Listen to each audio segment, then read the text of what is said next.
Hi friends, শীতকালের দিনে লাঞ্চে অথবা ডিনারে এই রকম এক বাটি গরম গরম চিকেন স্টু যদি পাওয়া যায় তাহলে কেমন হয় বলো তো।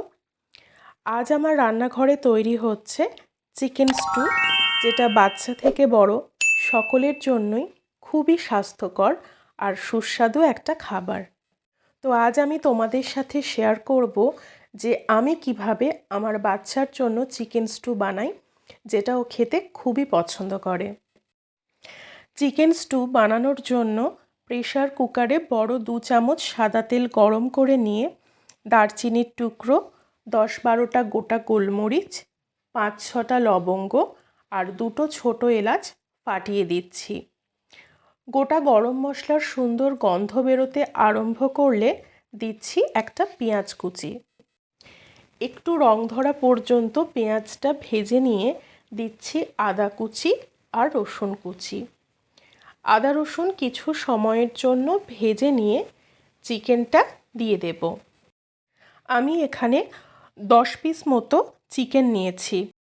চিকেনটা প্রেসার কুকারের গায়ে লেগে যাচ্ছিল বলে আমি আরও 2 চামচ তেল অ্যাড করেছি।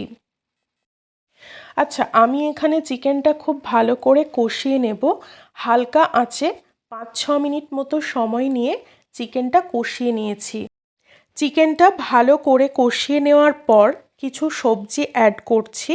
আমি এখানে নিয়েছি গাজর, বিনস, আলু, পেঁপে আর মটরশুঁটি। সবজি অ্যাড করে পরিমাণ মতো নুন, হাফ চামচ গোলমরিচের গুঁড়ো, হাফ চামচ হলুদ গুঁড়ো দিয়ে হালকা আঁচে রেখে সবজিগুলোও ভালো করে কষিয়ে নেব। অনেক সময় কি হয়, স্টুয়ের চিকেন আর সবজি একটু নাড়াচাড়া করে নিয়েই আমরা জল দিয়ে দিই, তাতে চিকেন আর সবজির কাঁচা গন্ধটা খাওয়ার সময় পাওয়া যায়, তো বাচ্চারা খেতে চায় না। তো সেই কারণেই চিকেন আর সবজিটা ভালো করে আমি কষিয়ে নিচ্ছি। চিকেন আর সবজি কষানো হয়ে গেলে পরিমাণ মতো গরম জল অ্যাড করছি। তোমরা চাইলে হলুদটা স্কিপ করতে পারো যদি স্টুয়ের কালারটা সাদা চাও তো।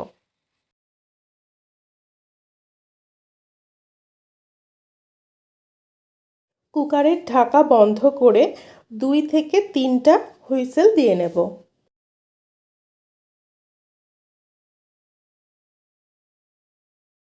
সমস্ত প্রেশার বেরিয়ে যাওয়ার পরে ঢাকাটা খুলেছি। চিকেন আর সবজি সব কিছু খুব সুন্দর সেদ্ধ হয়ে গেছে আর খুব সুন্দর গন্ধও বেরোচ্ছে। 2 চামচ কর্নফ্লাওয়ার জলে গুলে স্টুতে মিশিয়ে আরও 2 মিনিটের জন্য ফুটিয়ে নিচ্ছি। স্টুটা একটু গাঢ় করার জন্য কর্নফ্লাওয়ারটা দিলাম, তোমরা চাইলে এটা নাও দিতে পারো, স্কিপ করতে পারো। আর সবশেষে একটু বাটার অ্যাড করছি। ব্যাস, আমাদের চিকেন স্টু একদম রেডি। আমার এই রেসিপিটা ট্রাই করলে কমেন্ট করে জানিও কেমন হয়েছে। যারা নতুন রান্না শিখছে তাদের সাথে রেসিপিটা শেয়ার করতে পারো। আর ভালো লাগলে প্লিজ একটা লাইক করে দিও। আর যারা এখনও পর্যন্ত আমার চ্যানেল সাবস্ক্রাইব করনি তাদের অনুরোধ করব চ্যানেলটা সাবস্ক্রাইব করে নেওয়ার জন্য। চলে আসবো আবার একটা নতুন রেসিপির সাথে করে।